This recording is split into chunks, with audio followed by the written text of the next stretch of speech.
जो जन समुद्र है वो बढ़ता ही जा रहा है।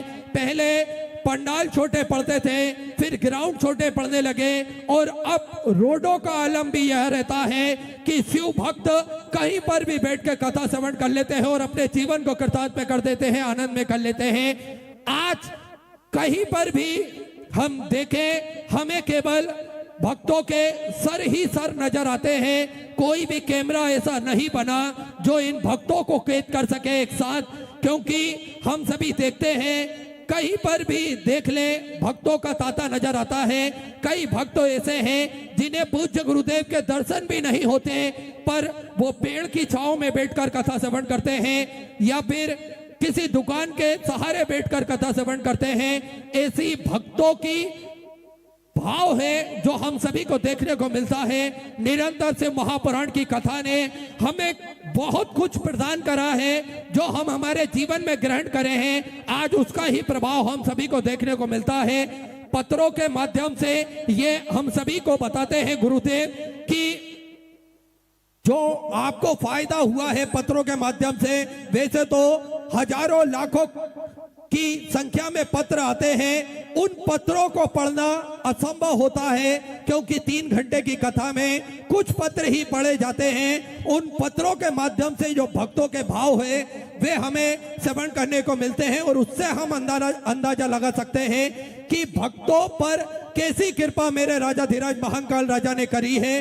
बिन मांगे सब कुछ मिल गया, ये ऐसा दरबार है। मेरे महाकाल राजा की कृपा ही ऐसी अनूठी है कि वो सब कुछ प्रदान कर देता है। उगरदानी है मेरा राजाधिराज महाकाल राजा, सभी भक्तों को सब कुछ प्रदान कर देता है। और ये सौभाग्य हम सभी को प्राप्त हुआ अधिक मास के सुंदर महीने में हम सभी बाबा की सुंदर अलौकिक दिव्य कथा श्रवण करें और अपने जीवन को कृतार्थ में कर सकें। आप सभी को ज्ञात है नित्य प्रतिदिन नूतन कथाएं हम सभी को पूज्य गुरुदेव श्रवण कराते हैं। उन कथाओं के माध्यम से हम सभी को अपने जीवन में सुधार करने का मौका मिलता है। एक आत्म बल हमें मिलता है, एक आत्म ज्ञान हमें मिलता है।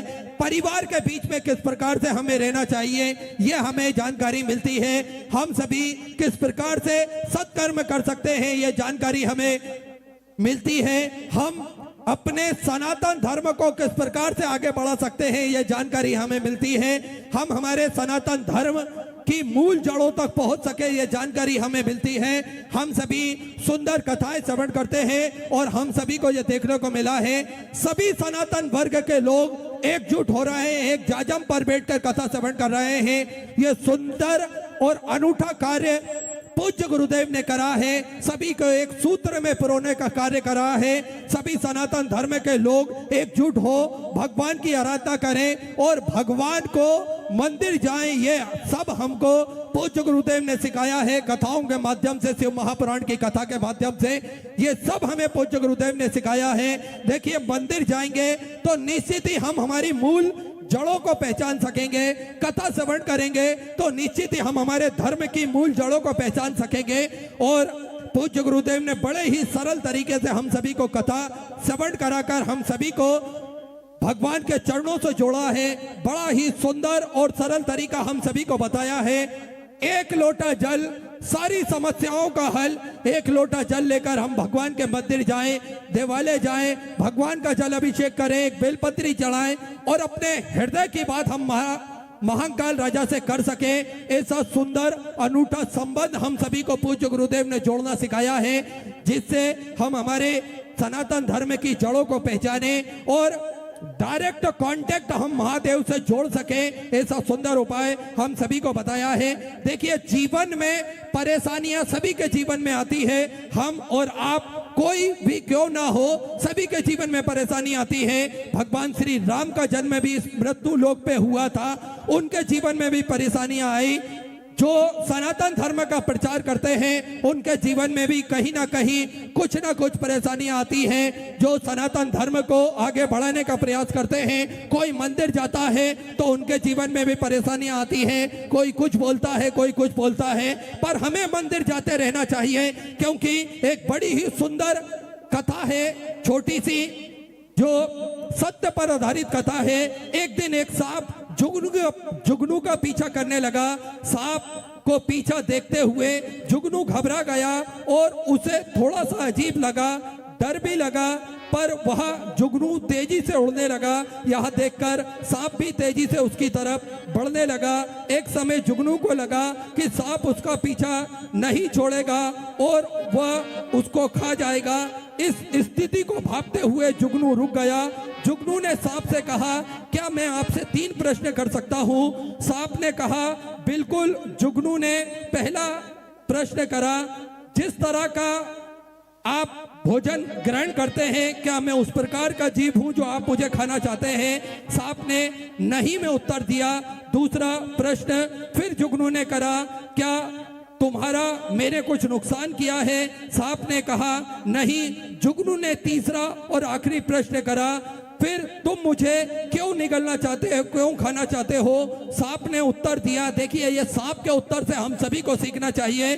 सांप ने उत्तर दिया, क्योंकि मैं तुम्हें चमकता हुआ नहीं देख सकता। इस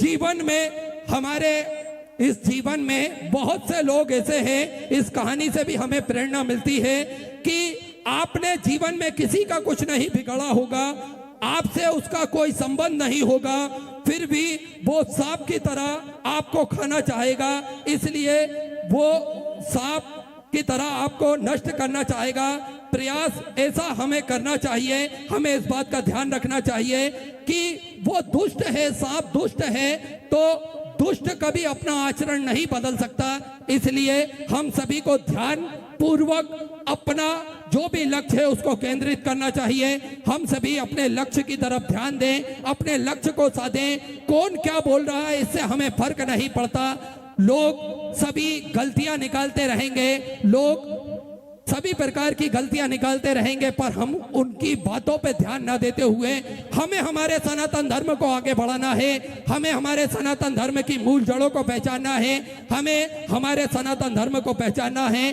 बस यही मन में रखते हुए हम सभी यही प्रयास करें कि दुष्टों को दुष्ट की तरह आचरण करने दें और अपना कार्य हम सभी बड़ी ही ईमानदारी से करें। हम शिव महापुराण की कथा श्रवण करें, पूज्य गुरुदेव ने हमें जो बताया है उस पर ध्यान रखें। एक लोटा जल सारी समस्याओं का हल, इसी मूल मंत्र को पकड़ते हुए हम सारे कार्य करें। और जैसा कि आप सभी को ज्ञात है, शुद्धपुर नगरी सीहोर की पावन धरा पर विशाल कुबेरेश्वर धाम की स्थापना होने जा रही है। ये ऐसा धाम बनने जा रहा है जो 12 ज्योतिर्लिंग के मध्य में केंद्र में स्थापित होगा।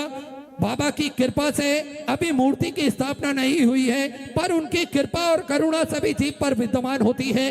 कंकर संकर की वो धरा, कंकर संकर की वो भूमि जप स्थली है, तप स्थली है, साधना स्थली है, आराधना स्थली है। जो भी भक्त वहां पर पहुंचता है और अपने हृदय की बात करता है, निश्चित ही मेरा कुबेर भंडारी, मेरा राजा धीराज महाकाल राजा उन सभी भक्तों का भंडार भरकर रख देता है। ऐसी कृपा कुबेर भंडारी के चरणों में नित्य प्रतिदिन बरसती है और सुंदर सेवा का कार्य प्रतिदिन कुबेर भंडारी के चरणों में होता है। आप सभी को ज्ञात है, गौ माता की सेवा प्रतिदिन सुचारू रूप से चलती है। एक और भव्य गौशाला बनने जा रही है जिसमें लगभग 5000 से 10,000 गौएं एक साथ रह सकेंगी। इतनी बड़ी गौशाला का निर्माण कार्य प्रारंभ हो चुका है। साथ में आप सभी को ज्ञात है 251 कमरों की एक विशालतम धर्मशाला बनने जा रही है जिसका निर्माण कार्य चालू हो चुका है। लगभग 12 से 13 हॉल उस धर्मशाला में बनाए जाएंगे और भक्तों को किसी भी प्रकार की रुकने की परेशानी ना हो। एक हॉल में लगभग 300 से 400 भक्त बड़े ही आराम से रुक सकेंगे और सुंदर भगवान का भजन कीर्तन स्मरण कर सकेंगे। ऐसे सुंदर प्रकल्प प्रतिदिन चलते हैं। भोजन भंडारा आप सभी को ज्ञात है प्रतिदिन सुचारू रूप से चलता है जिसमें लाखों सैकड़ों हजारों भक्त प्रतिदिन भोजन भंडारे का आनंद लेते हैं और अपने जीवन को कृतार्थ करते हैं, आनंद में करते हैं। मात्र 21,000 रुपए की सहयोग राशि देकर आजीवन भोजन भंडारे की सदस्यता आप ग्रहण कर सकते हैं। सुंदर आप सभी को ज्ञात है आधुनिक भोजनशाला बनाई जा रही है जिसमें लगभग 1 घंटे में 1 लाख भक्त बड़े ही आराम से भोजन कर सकेंगे। इतनी बड़ी, इतनी भव्य भोजनशाला बनाई जा रही है, ये आप सभी के सहयोग से ही संभव हो सकता है। और आप सभी को ज्ञात है पूज्य गुरुदेव ने संकल्प लिया है 2 महीने यहाँ पर भी कथा होगी, वहां अन्य क्षेत्र श्री विठले सेवा समिति का चालू रहेगा। और वो अन्य क्षेत्र, यह तीसरी कथा है, आप सभी को ज्ञात है, पुष्कर जी में, अलवर राजस्थान में और मैनपुरी उत्तर प्रदेश में ये तीसरी कथा है। अन्य क्षेत्र प्रारंभ है, ये आप सभी के सहयोग से ही संभव होता है। आप सभी जो सहयोग राशि प्रदान करते हैं, निःशुल्क रूप से यह अन्य क्षेत्र प्रदान किया जाता है, आप सभी को ज्ञात है। इसका कोई शुल्क नहीं लिया जाता है, निःशुल्क रूप से, चाहे कुबरेश्वर धाम की पावन धरा पर हो या फिर कहीं पर भी कथा हो, विठले सेवा समिति का जो भी कार्यालय, जो भी अन्य क्षेत्र लगता है, वह पूर्णतः निःशुल्क रहता है। इस बात का आप सभी को ज्ञात रहता है और सतत ये अन्य क्षेत्र चलता रहता है। आप सभी भक्त इस अन्य क्षेत्र में भोजन प्राप्त करके आनंद प्राप्त कर सकते हैं। अधिक मास का ये सुंदर महीना, अन्न का कर्ण और संत का क्षण व्यर्थ ना जाए, इसी को ध्यान में रखते हुए पूज्य गुरुदेव ने बड़ा ही सुंदर संकल्प लिया है। आप भी इस संकल्प में जुड़े, पूज्य गुरुदेव के प्रकल्पों से जुड़े और आप इसी तरह कंधे से कंधा मिलाकर चलें, जिससे निरंतर सेवा का कार्य होता रहे। सेवा ही संकल्प है, इस मूल मंत्र को हम सभी आगे बढ़ाते रहे।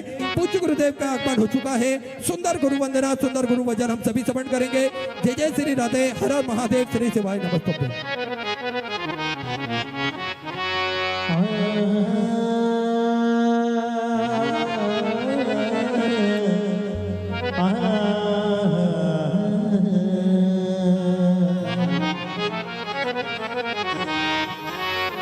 गुरुर्ब्रह्मा गुरुर्विष्णु गुरुर्देवो महेश्वरा गुरुर्साक्षात् परब्रह्म तस्मै श्री गुरुवे नमः।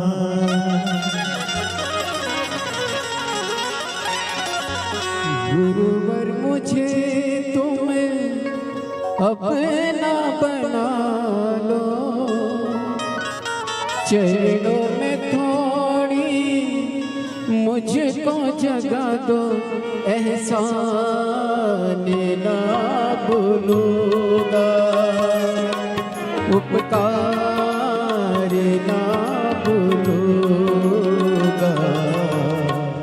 गुरुवर मुझे अपना बना लो, चरणों में थोड़ी मुझको जगा दो, एहसान ना भूलूंगा, उपकार ना भूलूंगा। गुरुवर मुझे तुम अपना बना लो।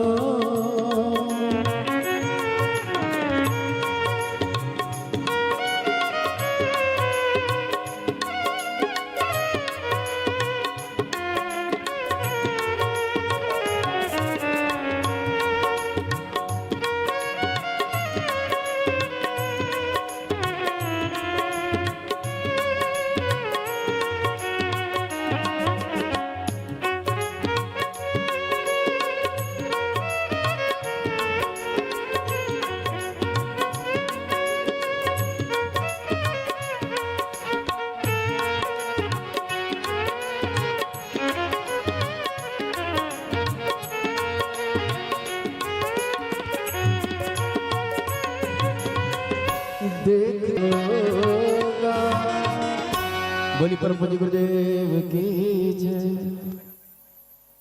गुरुदेव का आगमन हो चुका है। गुरुदेव व्यासपीठ पर मंचासीन हो चुके हैं। आप सबकी तरफ से व्यासपीठ को नमन करते हुए हम सबके प्रिय, हम सबके लाडले ठाकुर कल्लू जी महाराज के चरणों में नमन करते हुए, परम सत्य, परम आदरणीय, विश्वविख्यात पूज्य गुरुदेव के पावन चरणों को नमन करते हुए और आप सभी से भक्तों के चरणों में नमन करते हुए सुंदर कथा के दूसरे दिवस में हम सभी प्रवेश करेंगे। जो भक्त अपनी स्वग्रसी मंदिर, गौशाला, वृद्धाश्रम, अन्य क्षेत्र बाबा कुबरेश्वर धाम में तो समर्पित करना चाहते हैं, वे टीवी स्क्रीन पर श्री विठले सेवा समिति का अकाउंट नंबर QR कोड चल रहा है, उसमें अपनी स्वग्रसी जमा कर अपना नाम व्हाट्सएप पर भेज सकते हैं। और जो भक्त ये मैनपुरी की पावन धरा पर अपनी स्वग्रसी समर्पित करना चाहते चाहते हैं वे विगत 7 दिनों के लिए श्री विठलेश्वर सेवा समिति का जो कार्यालय बना हुआ है उस कार्यालय में अपनी सौग राशि जमा कर अपने नाम की रसीद प्राप्त कर सकते हैं।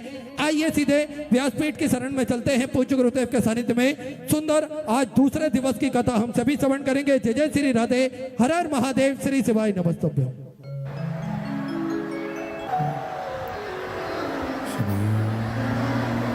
गोसाई जी परम दयाल की जय।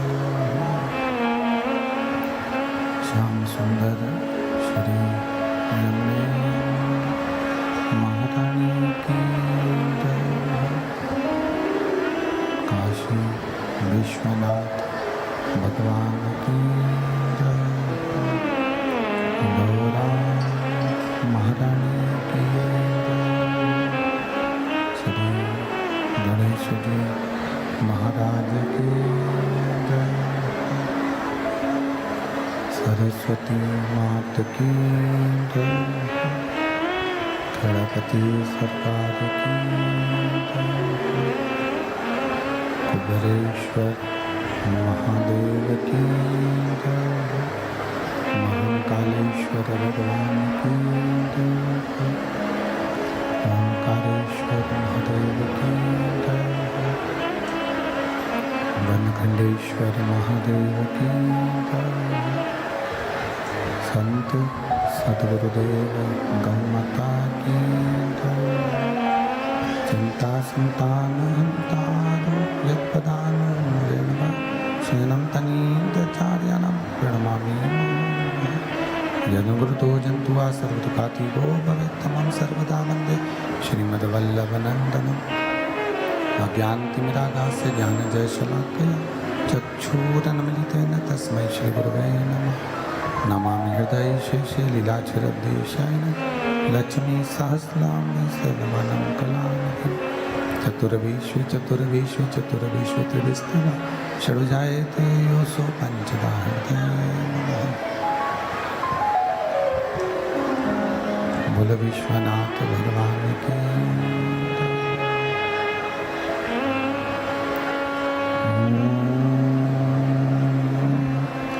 नमः शिवाय।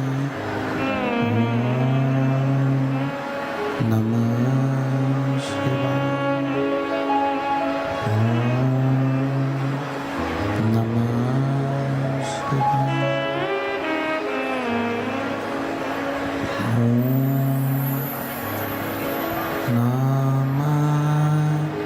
शिवाय नमः शिवाय। नमः शिवाय। नमः शिवाय। नमः शिवाय।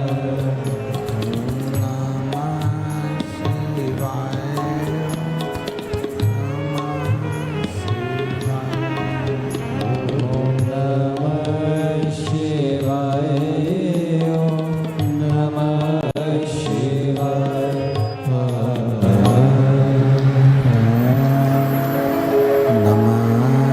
नमः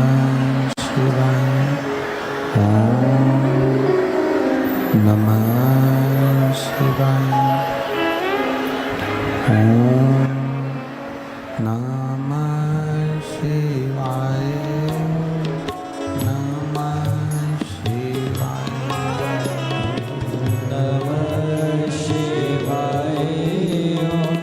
नमः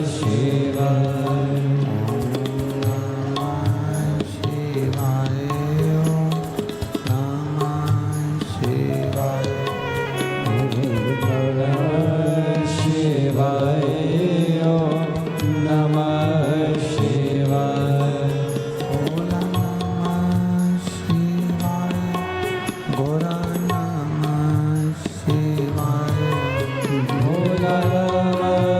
शिवाय।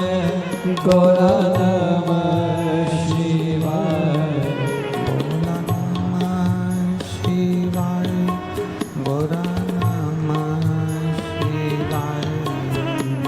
नमः शिवाय गौरा नमः शिवाय नमः शिवाय नमः शिवाय नमः शिवाय नमः शिवाय नमः शिवाय नमः शिवाय नमः शिवाय नमः शिवाय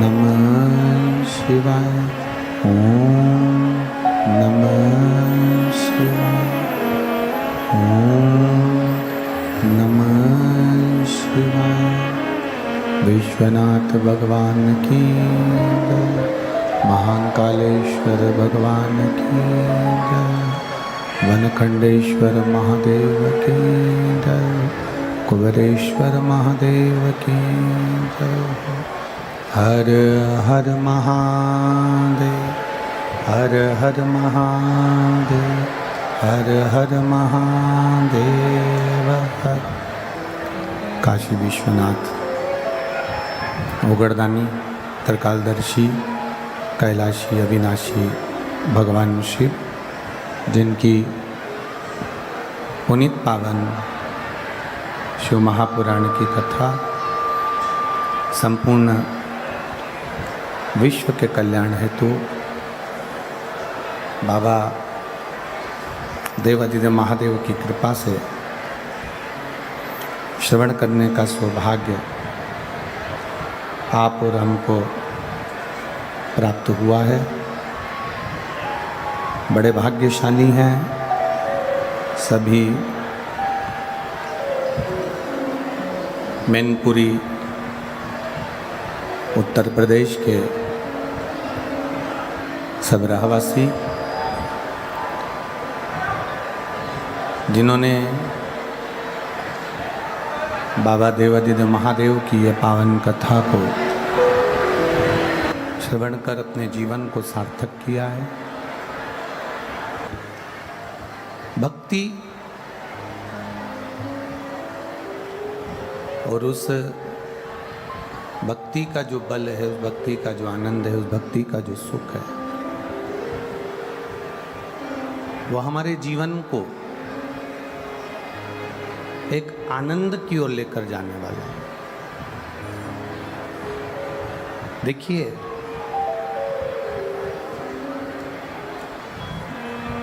मरे हुए व्यक्ति को लोग कंधे पर उठाकर लेकर जाते हैं। मरे हुए व्यक्ति के शरीर को लोग कंधे पर उठा लेते हैं, एकाग्रित हो रहे हैं और वहाँ सहानुभूति भी दिखा रहे हैं।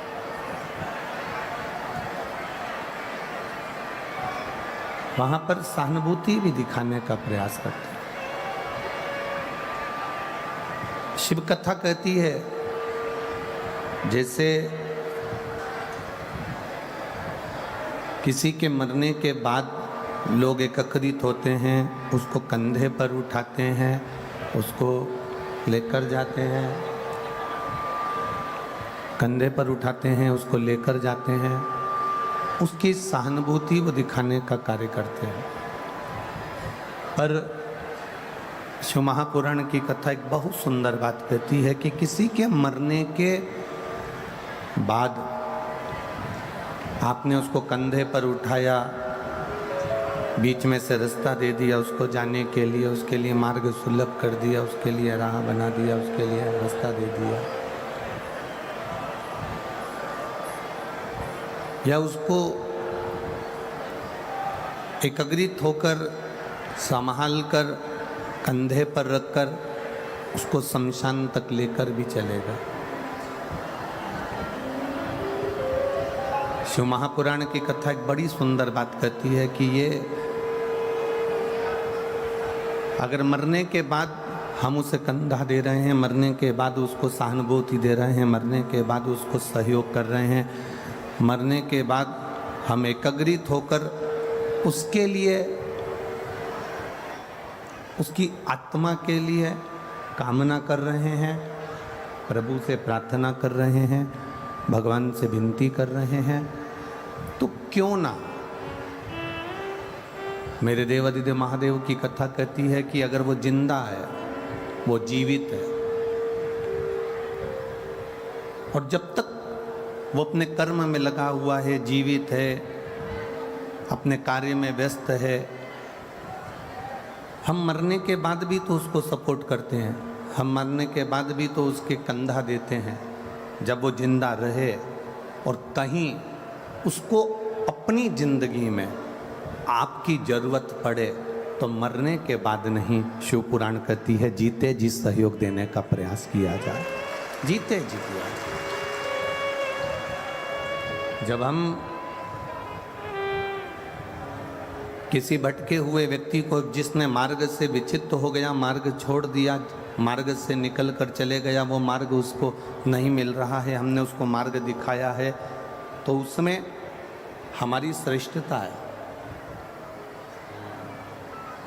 उसमें एक हमारा एक आनंद है।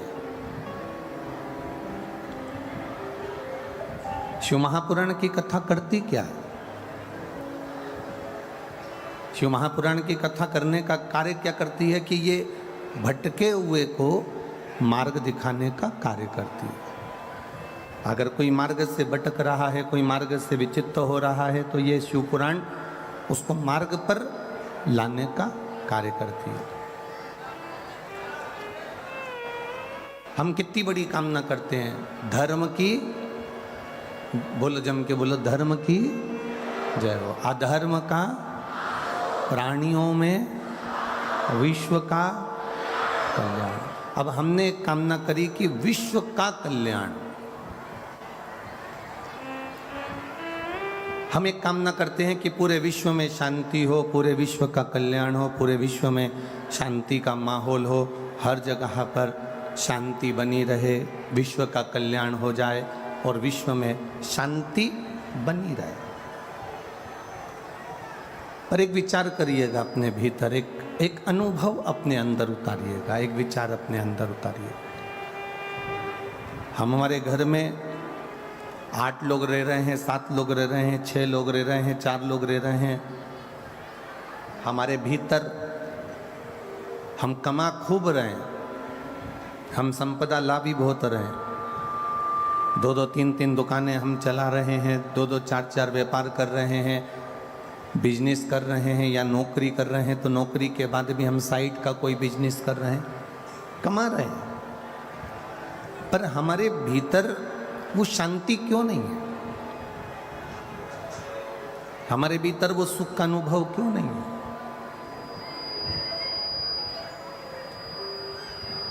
घर का एक व्यक्ति दवा खाने जाता है, घर का एक व्यक्ति हॉस्पिटल जाता है, 15-20 दिन ठीक निकलते हैं, फिर दूसरा व्यक्ति हॉस्पिटल चले जाता है, फिर किसी को डॉक्टर की ज़रूरत पड़ती, फिर कोई बीमार पड़ा, फिर तीसरे को हॉस्पिटल जाना पड़ा, फिर उसको डॉक्टर को दिखाना पड़ा।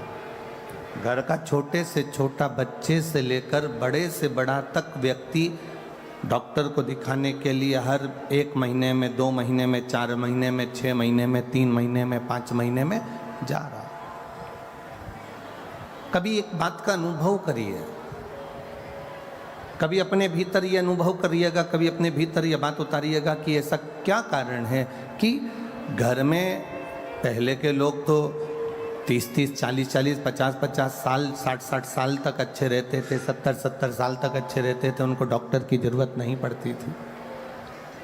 पर अब ऐसा क्या कार्य हो गया कि लोग 15-20 दिन में, 1 महीने में, 4 महीने में, 6 महीने में डॉक्टर के पास जाना पड़ता है, डॉक्टर के पास पहुंचना पड़ता है? कारण क्या है? उसका एक कारण है, हमारे भीतर की जो एनर्जी है, हमारे भीतर का जो बल है, हमारे भीतर की जो शांति है, हमारे भीतर का जो सुख है, वो शांति, सुख, एनर्जी हम अच्छी जगह पर खर्च नहीं कर रहे। एक प्रैक्टिकल कर कर देखिएगा। कभी आपको लगे कि सियोर वाला महाराज थोड़ी बहुत बात अगर अच्छी बोला है तो प्रैक्टिकल जरूर करना। 2 पौधे अपने घर में लगाना, 2 पौधे घर में लगाना। एक पौधे में पानी देना तो कुड़ कुड़ के देना, बस मेरे को ही पानी देना है, मैं ही करूं ये सारा काम और कोई नहीं कर सकता, और मैं क्या फालतू बैठी हूं जो पेड़ पौधे में पानी देती रहूं। कुड़ कुड़ के एक पौधे में पानी देना, और दूसरे पौधे में पानी देना तो बड़े प्यार से देना। कितना अच्छा पौधा है, जब बड़ा हो जाएगा ना तो इसमें फूल आ जाएंगे, बड़ा अच्छा लगेगा। दूसरे पौधे में जब पानी देना तो प्रसन्नता में देना, एक स्नेह के साथ, एक प्यार के साथ, एक प्रेम के साथ दूसरे पौधे में पानी दीजिए। एक पौधे में पानी देना तो थोड़ा कुड़ कर, थोड़ा क्रोध कर कर, थोड़ा गुस्सा कर कर, थोड़ा चिड़चिड़ कर कर, और दूसरे पौधे में पानी देना तो थोड़ा प्रेम रखकर, थोड़ा स्नेह रखकर, थोड़ी वात्सल्यता, थोड़ी करुणता रखकर। एक पौधे में अगर हम पानी दे रहे हैं, एक पौधे में अगर हम पानी दें तो थोड़ा चिढ़ कर दे रहे हैं, एक पौधे में हम पानी दे रहे हैं तो थोड़ा कुड़ कर दे रहे हैं, एक पौधे में हम पानी दे रहे हैं तो थोड़ा क्रोध कर कर दे रहा है, और दूसरे पौधे में हम पानी दे रहे हैं तो प्रेम से दे रहा है, दूसरे पौधे में हम पानी दे रहे हैं तो वात्सल्यता से दे रहे हैं। अब थोड़ा समय निकलने दो, 1 महीना, 2 महीना, 3 महीना, 4 महीना, 5 महीना जब निकलेगा तो निकलने के बाद आप अनुभव करेंगे कि जिस पौधे से आपने प्रेम किया है, जिस पौधे से आपने स्नेह किया है, जिस पौधे से आपने वात्सल्यता की है, जिस पौधे से आपने स्नेह रखकर उसमें पानी दिया है, वो पौधा बड़ी जल्दी पनपता है, वो पौधा बड़ी जल्दी फूलता है, वो पौधा बड़ी जल्दी तैयार होता है। और जिस पौधे पर आपने चिड़ चिड़ कर, क्रोध कर कर, गुस्सा कर कर उस पौधे में पानी दिया है, वो पौधा इतनी जल्दी वृद्धि नहीं कर पाता है, वो बढ़ नहीं पाता है। ये हमारा अनुभव है। अब घर में सारा सुख है, वो कहते हैं ना, घर में सोफा सेट है, हीरे का सेट है, चांदी का सेट है, डिनर सेट है, ड्राइंग सेट है, बस आदमी अपसेट है, बाकी का सब कुछ है। अब जरा विचार करिए कि ये सब कुछ, ये सब कुछ आनंद, ये सारा सुख, आपके घर में दुकान भी है, व्यापार भी है, व्यवसाय भी है, सब कुछ है, आपके घर में सब कुछ भरा पड़ा हुआ है, पर उसके बाद भी घर में शांति नहीं है, घर में रत्ती भर भी एक सुख नहीं है, घर के अंदर थोड़ा बहुत भी आनंद की अनुभूति नहीं है। कारण क्या है? क्या कारण हो सकता है ऐसा? ऐसा कारण है क्या? तो कभी अनुभव करिएगा कि हम जो काम कर रहे हैं, हम जो कार्य में लगे हुए हैं, हमारे मन का जो वाइब्रेशन है, हमारे मन का जो तरंग है, हमारे मन की जो सोच है, वो ठीक नहीं बैठ पा रही। घर में रोटी बनाने वाली बहू बना रही है, घर में जेठानी रोटी बना रही है, देवरानी रोटी बना रही है, बहू रोटी बना रही है, उसका वाइब्रेशन से मतलब है एक बहू आई, उसने दाल रख दी, दूसरी बहू आई, उसने कुकर को उतार दिया, तीसरी बहू आई, उसने दाल को छोक दिया, चौथी आई तो मिर्ची काट के चली गई, पांचवी आई तो वो आलू उबाल कर चली गई, छठी आई तो उसने सब्जी को बगाड़ दिया, सातवीं आई तो एक ने आटा निकाला, फिर आई तो एक ने आटा उसना, और एक आई तो अपने पति के लिए 4 पराठे सेक के चली गई, और दूसरी आई तो अपने खुद के बच्चों के लिए रोटी का टिफिन बनाकर चली गई। अब ईमानदारी से बोलना, रसोई घर के अंदर जब तुम्हारी सोच रसोई घर के अंदर जब तुम्हारी सोच ठीक नहीं है, रसोई घर के अंदर जब तुम्हारे विचार ठीक नहीं है, रसोई घर के अंदर जब तुम्हारी बुद्धि ठीक नहीं है, भोजन बनाने वाली बहुएं, बेटियां, माताएं जब भोजन बना रही हैं तो उनकी सोच केवल अपने पति को अच्छे पराठे खिला दूं, अपने बच्चों का अच्छा टिफिन बना दूं, दूसरे का मैं ऐसा काम कर दूं, और कोई ने आटा उसना, किसी ने दाल रखी, किसी ने दाल बघारी, किसी ने आलू उबाला, किसी ने खिचड़ी छोकी, ये भटकाया। अब लोग कह रहे हैं कि घर में शांति नहीं है, सुख नहीं है, तो उसका केवल एक कारण है कि जो घर की माताएं जो भोजन बना रही हैं उस समय पर उनकी चित्त वृत्ति, उनकी बुद्धि, उनका मन, उनकी एकाग्रता उस भोजन बनाने में नहीं है। आप में से कितने लोग हैं कभी मैनपुरी में कोई मंदिर का भंडारा हुआ हो तो आप लोगों ने पूरी सब्जी खाई हो? किस किस ने खाई है? जरा हाथ उठाओ, जरा खाई है? हमने भी खाई है। हो, ऐसा नहीं कि नहीं खाई, कभी अनुभव करना। वो काशी फल की सब्जी,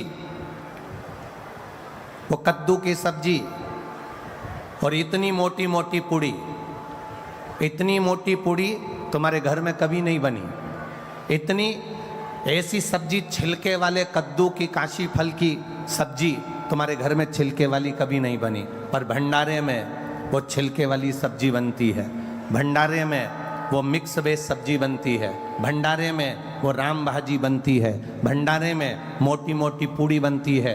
उसके बाद भी आप जब भोजन करते हो भंडारे का, वही भोजन अपने घर में जाकर बनाकर खाना, उसमें स्वाद नहीं आएगा, पर जो भंडारे में करा उसका स्वाद बढ़ जाता है। भंडारे के भोजन का स्वाद बढ़ गया, और तुमने जो घर में बनाया उसमें स्वाद नहीं आया। उसका कारण क्या था? उसका कारण क्या है? क्या हमारे घर में भोजन ठीक नहीं बनता? क्या हमारे घर में मसालों की कमी है? क्या हमारे घर में सब्जी की कमी है? क्या हमारे घर में वो तेल नहीं डलता जो भंडारे में डलता है? उसमें कोई चीज की कमी नहीं है। तुम्हारे यहाँ जो भोजन बन रहा है और मंदिर में जो भोजन बन रहा है उसमें एक अंतर है। मंदिर में जब भोजन बनता है, भंडारे का भोजन बनता है, तो हम ये भाव से बनाते हैं कि भगवान को भोग लगेगा, और घर में जो भोजन बनाते हैं हम इस भाव से बनाते हैं कि मेरे बच्चे का टिफिन अच्छा लगा दूं, मेरे पति के पराठे अच्छे बना दूं, उसके बाद जेठानी आएगी वो बनाएगी चली जाएगी, देवरानी आएगी वो अपना बनाएगी चली जाएगी, सास के लिए 4 रोटी सेक के रख देंगे। अब कोई सास से कहे कि तुम्हें भोजन क्यों नहीं भा रहा, कोई सास से कहे कि तुम रोटी नहीं खाती आजकल, तो सास कैसे कहे कि इस भोजन में स्वाद नहीं आ रहा? क्योंकि तुम प्रेम से देना भूल गई, तुम प्रेम का व्यवहार भूल गई, और तुम प्रेम से बनाना भूल गई। जिस दिन तुमने करुणा, प्रेम, वात्सल्यता से ये भोजन सिद्ध करा, उस दिन उस भोजन में अपने आप शुद्धता का भाव आएगा, सुंदरता का भाव आएगा, और उसमें स्वाद बढ़ता चले जाएगा। क्या है ऐसा शिव पुराण में? दुनिया के लोग, ये इतनी तेज कड़कड़ाती हुई धूप पड़ रही है, गर्मी पड़ रही है, लोगों को देखो अपने अपने घर से छाता लेकर आए हैं, चादर का टुकड़ा लेकर आए हैं, कोई कोई पन्नी लगा कर बैठा हुआ है, भोजनशाला का टेंट भरा पड़ा है, उसके पास में एक टेंट और लगाया वो भरा पड़ा हुआ, पूरे ग्राउंड में कहीं जगह नहीं है। और जितने लोग ग्राउंड में हैं उतने रोड की जो दुकानें भरी पड़ी हुई हैं, उस दुकानों के अंदर कहीं ना कहीं पेड़ों की छाँव में जहाँ जहाँ जगह मिल रही है लोग बैठे हुए हैं। क्या है शिव पुराण में? शंकर की कथा में ऐसा क्या तत्व है? शिव की कथा में ऐसा क्या रस तत्व है?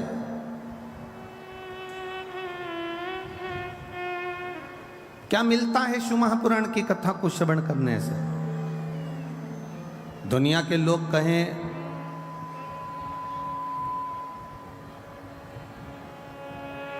कि भगवान शंकर के पास में कुबेर का खजाना है,